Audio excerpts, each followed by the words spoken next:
Hello প্রিয় বন্ধুরা, তোমরা সবাই কেমন আছো? আশা করি তোমরা সবাই ভালো আছো।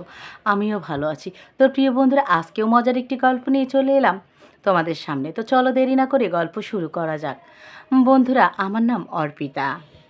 আমাদের পরিবারে আমি কেবল এক বোন আর আমার একটি ভাই আছে ছোট। আমার বাবা রোড অ্যাক্সিডেন্টে চলে গেছে আমাদের ছেড়ে অনেক আগেই। মাও প্রায় বৃদ্ধ। অসুস্থতার কারণে সে আর এখন কোনো কাজকামই করতে পারেন না। এই সংসারে আমি সবার বড় মেয়ে। আমাকে খুব ছোট থেকেই নিতে হয়েছে সংসারের দায়ভার। বাবা যখন চলে যান তখন আমার ভাই একদম ছোট। তখন আমার বয়স 16 বছর। তো বন্ধুরা, মোটামুটি আমি ম্যাট্রিক তখন দিয়ে দিয়েছি। লেখাপড়া করে অনেক বড় ইচ্ছে থাকলেও সেটা আর হয়ে উঠতে পারেনি, কারণ আর্থিক অবস্থা খুবই খারাপ ছিল। আর বিশেষ করে সংসারে কর্তাও ছিল না। মা টুকিটাকি যা করতেন তা দিয়ে তো আর এত লেখাপড়ার খরচ চালানো সম্ভব ছিল না। তাই ম্যাট্রিক দেওয়ার পরপরই মোটামুটি আমি চাকরির খোঁজে বের হয়ে পড়ি। ভোটার আইডি না হওয়ার কারণে চাকরিও তেমন একটা পেয়ে উঠছিলাম না। যাই হোক, ততদিন পর্যন্ত আমি টুকিটাকি করে ক্লাস 1 থেকে 5 পর্যন্ত যে বাচ্চাগুলো ছিল তাদেরকে একটু পড়াশোনা করাতাম। এই করে কিছু টাকা রুজি করতাম। তারপরে আবারও লেখাপড়া স্টার্ট করে দিলাম। তারপরে মোটামুটি আইও পাসটা করলাম। করার পরে ফাইনালি ভোটার আইডিও কমপ্লিট হয়ে গেল। চলে এলাম মা আর ভাইকে নিয়ে শহরে। খুবই কষ্টের পর একটা চাকরি জোগাড় হলো বেসরকারি কোম্পানিতে। স্যালারিটা ছিল মোটামুটি। শহরের বাড়িতে ঘর ভাড়া দিয়ে থেকে খেয়ে কোনো মতে যেন চলে যেত। এমনি ইচ্ছে করলেই শখ করে কিছু করার মতো ক্ষমতা ছিল না, যেহেতু একলা উপার্জন করি। যাই হোক বন্ধুরা, এখানে এসে সেটেল হওয়ার জন্য আমাকে অনেক অনেক কাঠঘরা পোড়াতে হয়েছে। বর্তমান যে অফিসে চাকরি করছি তাতে আমার চাকরির বয়স হয়ে গেল প্রায় 4.5 বছর। প্রমোশনও হয়েছে, স্যালারিও বেড়েছে। এখন মোটামুটি আরও ভালো থাকি। এখন ভাইটা দেখতে অনেক বড় হয়ে গেল, ইউনিভার্সিটিতে লেখাপড়া করছে। তো বন্ধুরা, আমি ওর লেখাপড়ার সমস্ত খরচ চালাই, কেননা আমার লেখাপড়া করে অনেক বড় হওয়ার ইচ্ছে ছিল। সেটা তো আর হয়ে উঠলো না। তাই ভাইকে দিয়েই নিজের সমস্ত স্বপ্ন পূরণ করাই ছিল আমার লক্ষ্য। অন্যদিকে অসুস্থ মা, হার্টের পেশেন্ট ছিল সে, তার অনেক ট্রিটমেন্ট করতে হতো। তার জন্য অনেক টাকা ব্যয় হয়ে যেত। তাতেও কোনো আফসোস ছিল না। তাদের জন্য যেটা করতে পারছি এটাই সবথেকে বড় আনন্দের বিষয় ছিল আমার কাছে। দেখতে আমার বয়স যে কখন এতটা হয়ে গেছে তা আর বুঝেই উঠতে পারিনি। তো একদিন আমার মা ছাদে গিয়েছে, বসেছিল। হঠাৎ করে বিদ্যুৎ চমকাচ্ছিল। আমি অফিসে ছিলাম। বিদ্যুতের তীব্র গতিতে আমার মা ঝলসে গেলেন। যাওয়ার পর মা বিদায় নিয়ে নিল। তারপরে মোটামুটি ভেঙে পড়ি। ভেঙে পড়ার বেশ এভাবেই শোক তাপে চলে গেল আরও 6টি মাস। তারপরে মোটামুটি একটু বের হয়ে আসলাম সেই শোক থেকে, কিন্তু ভিতরের কান্না তো কখনোই যাচ্ছিলেন না। আমার ছোট ভাই, ওর নাম ছিল আরিফ। তো বন্ধুরা, আরিফের খুবই যত্ন করে খেয়াল রাখি আমি সেই ছোট্টবেলা থেকেই। আর আরিফ সবসময় আমার সাথেই ঘুমাতো। এই করতে কখন যে 1.5 বছর পার হয়ে গেল বুঝতেই পারলাম না। আরিফ বলল, বুবু, আমার একটা মোটরসাইকেলের খুব শখ। আমি ওকে শখ করে মোটরসাইকেল কিনে দিলাম। একদিন ছুটির দিনে আরিফ আর আমি ঘুরতে বেরোলাম। বহুদিন যাবৎ ঘুরতে বের হই না।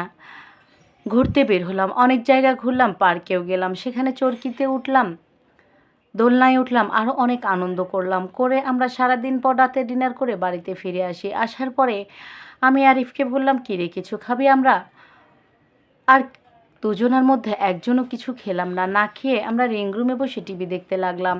টিভিতে খুব দারুণ একটি মুভি চলছিল। মুভির মধ্যে বেশ কিছু রোমান্টিক সিন আসছিল। তা আমি আর আরিফ মন দিয়ে দেখতে থাকি।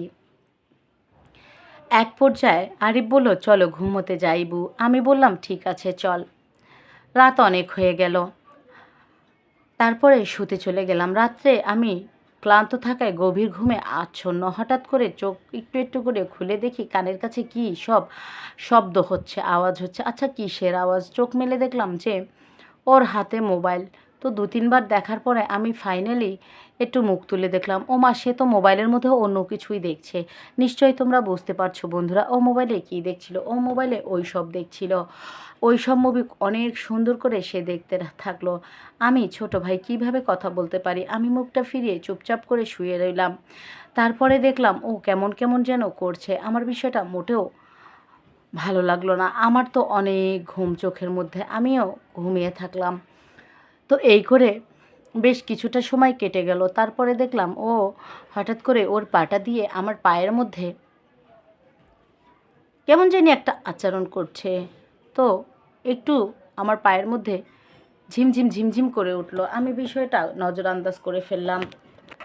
হ্যাঁ, আমি ভাবলাম এমনি হয়তো ও পা নাড়াচাড়া করছে, যার কারণে হয়তো ওর পাটা আমার পায়ের সাথে লেগেছে। কিন্তু না, এমনিতেই লেগে যাওয়ার সিস্টেম আলাদা, আর ইচ্ছে করে যে কিছু করবে তার সিস্টেমটা আলাদা। তো আমি চুপচাপ করে থাকলাম।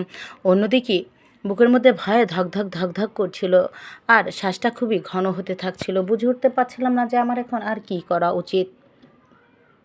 তারপর দেখলাম আরিফ ওমা খুব সুন্দর করে করে উপরের বাগানে চলে গেল। যাওয়ার পরে সেই দুটো ফুল নিয়ে অনেক সুন্দর করে খেলা করতে লাগলো বন্ধুরা। আমি আর লজ্জায় চোখ দুটো খুললাম না, চুপচাপ করে থাকলাম।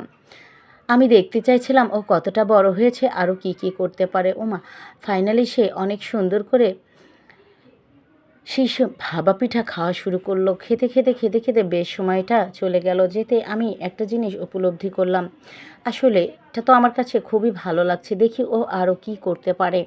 তারপরে দেখলাম ও অনেক সুন্দর করে করে চটে গেল চিতই পিঠার কাছে। তারপরে চিতই পিঠা অনেক মন দিয়ে খেতে থাকলো। একটা পর্যায়ে ও ফাঁকা মাঠের মধ্যে খেলা শুরু করে দিল। আমি একদম চুপচাপ করে থাকলাম। যেহেতু আমার জীবনে এটা ফার্স্ট টাইম ছিল, তাই আমি কিছু বুঝে উঠতে পারলাম না। ফার্স্ট টাইম একটু সমস্যা হলেও দেখলাম কি পরবর্তীতে আমার অনেক ভালো লাগছে। তাই আমি চুপচাপ করে পুরোই সময়টা নিজের করে নিলাম। তো এভাবেই ফাঁকা মাঠে যখন ও খেলা শুরু করেছিল, বেশ কিছুটা সময় চলে গেল। যাওয়ার পরে আমি চোখটা খুললাম। খোলার পরে আমি বললাম, আরিফ তুই কী করছিস? বলল, খাচ্ছি বউ। আমি বললাম, তাই নাকি? এত বড় কবে হয়ে গেলি যে এত খেতে পারছিস তুই? তোর কি একটু ভয় লাগলো না? বলল, না মোটেও ভয় লাগেনি, বরং আমার তো ভালো লাগলো। কারণ সেই ছোট থেকেই আমি তোমাকে দেখে আসছি, তুমি এতটা স্মার্ট আর এতটা সুন্দর, আর আমার ভালোই লাগে না। আর তুমি যখনই আমার সামন দিয়ে চলাফেরা করতে, তোমার ডাবগুলোর দিকে তাকালে আমার মাথাটা এমনিই ঘুরে উঠত। এই বলে আমি বললাম, ওরে পাকা এত পেকে গেছি? বললে, এখন আর বাধা দিও না, চলো, ঘুম যখন ভেঙে গেছে আর লজ্জা কিসের, দুজন মিলে এই ফাঁকা বাড়িতে আমরা খেলা করব। আমি বললাম, কি কি খেলবি? তুই তো একা একাই খেলছিস, তাও আমার অগোচরে। বলল, ঠিক আছে, এখন দুজন মিলেই খেলবো। তো ছোট ভাই বলে এই আবদার আর ফিরিয়ে দিতে পারলাম না। ওর সাথে খুব সুন্দর করে খেলা শুরু করলাম, তাও সজ্ঞানে। তো বন্ধুরা, পর্যায়ক্রম এমনই ছিল যে ফেরত আসার কোনো সুযোগই ছিল না। তারপরে ও ব্যাট করতে থাকলো আর আমি বোলিং করতে থাকলাম। এইভাবেই বেশ কিছুটা সময় ধরে আমরা ফার্স্ট টাইম খেলা করলাম। করার পরে ফাইনালি কমপ্লিট। তো আসলে খেলাটার মধ্যে এতই মজা ছিল যে আমরা পুনরায় আবার কিছুক্ষণ পরে ওই খেলা আবারও শুরু করে দেই। তো ও খুব সুন্দর করে করে ভাপা পিঠা খাচ্ছিল। আসলে কাজু বাদাম ওর খুবই পছন্দ। ও কাজু বাদাম অনেক মজা করে করে খাচ্ছিল বন্ধুরা। আমি বললাম, তুই এতটা যে পাকা কবে হলি জানি না, এত মজা করে কবে থেকে খেতে পারিস রে তুই? বলল, অনেক আগেই শিখেছি, তাই তোমার উপরে একটু ট্রাই করলাম, কেমন লাগলো? নিশ্চয়ই ভালোই লাগবে। আমি বললাম, হ্যাঁ ভালো তো লেগেছে। বলল, তাহলে হয়ে যাক। তারপরেও খুব সুন্দর করে খেতে লাগলো। ওমা, বলল, তাহলে তো তোমারও পিঠে খাওয়া দরকার। ও আমার মুখের মধ্যে বলেই কুলি পিঠা ঢুকিয়ে দিল, আর আমি খুব মজা করে খেতে লাগলাম। দেখলাম কি কুলি পিঠার সাইজ বেশ সুন্দর, যেমন উষ্টপুষ্ট তেমন চালাম্বা। তো বন্ধুরা, আমার খেতে ভালোই লেগেছিল। এভাবে আমি চমচমও খেতে লাগলাম। এভাবে আমাদের অনেকটা সময় ধরে খাওয়া দাওয়া চললো। ফাইনালি খাওয়া দাওয়া শেষ করার পর আমরা আবারও মাঠে খেলতে নেমে পড়লাম। তারপরে আমরা অনেক সময় ধরে খেলাধুলা কমপ্লিট করার পর আরিফ আমাকে বলল, বাবু তোমার আর কোনো কষ্ট নেই, এখন থেকে আমি তোমায় গালে তুলে তুলে খাইয়ে দিব, ঠিক আছে? আমি বললাম, ঠিক আছে চ। তারপরে আমরা খুব সুন্দর করে দুজনে ঘুমিয়ে গেলাম। ওমা ভোর রাত্রে বলল, আমার তো আবারও অনেক ক্ষুধা লেগেছে, একটু খেতে চাই। আমি বললাম, খা, আমারও যেন কোনো পেটে অভক্তি হয়নি, খাওয়ার রুচিটা মুখেই থেকে গিয়েছিল, তাই খুব সুন্দর করে এবার তো পরিপূর্ণভাবে খাওয়া শুরু করে দিলাম। তো বন্ধুরা, এইভাবেই আমরা আরও 3.5 বছর সঙ্গেই ছিলাম। থাকার পরে একদিন আমার অফিসের বস আমাকে একটা প্রস্তাব দেন। বলল সে নাকি আমায় বিয়ে করতে চান। আমি বললাম, না না, আমার দেখতে দেখতে 35 বছর হয়ে গেছে, এর মধ্যে তো আমি বিয়ে শাদিই করিনি, কিন্তু এখন আর সম্ভব না। কিন্তু আমার অফিসের বসের বয়স ছিল 42 বছর, সেও আনম্যারিড ছিল। তো সবটা জেনে শুনেই সে আমায় বিয়ে করতে রাজি হয়ে গেল। অন্যদিকে আমি আরিফের জন্য সুন্দর একটা চাকরির ব্যবস্থা করেছি, তো ওর চাকরিটাও হয়ে গেছে। তারপরে আমি সত্যি সত্যি পরিস্থিতি কর্মে আমি এই বিয়েতে রাজি হই। তারপরে তো আমি বউ হয়ে গেলাম অন্যজনার। আরিফও একটা সিমরা নামের মেয়েকে বিয়ে করেছে, অনেক সুন্দর করে ও করে খাচ্ছে। তো বন্ধুরা, রীতিমধ্যে আরিফের শ্বশুর বাড়ি থেকে আরিফের বউকে একটা বাড়ি লিখে দেওয়া হয়েছিল, সেই বাড়িতে ওরা বসবাস করছে, আর আমি ভাড়া বাড়িটা ছেড়ে দিয়ে আমার স্বামীর বাড়িতে আমি বসবাস করছি। এই ছিল আজকের গল্প। কেমন লাগলো তোমাদের অবশ্যই জানাবে। যদি ভালো লাগে লাইক, কমেন্ট অ্যান্ড সাবস্ক্রাইব আর শেয়ার করতে ভুলবে না বন্ধুরা। আমার পাশে থেকো, আর খুব সুন্দর একটা কমেন্ট করো কেমন লেগেছে। পরবর্তীতে কী ধরনের গল্প শুনতে চাও তার জন্য একটা কমেন্ট রেখে যেও। আজকে বিদায় নিচ্ছি, দেখা হচ্ছে নতুন কোনো গল্পের সঙ্গে। সেই পর্যন্ত তোমরা সবাই ভালো থেকো, সুস্থ থেকো, নিজেদের খেয়াল রেখো। Bye bye and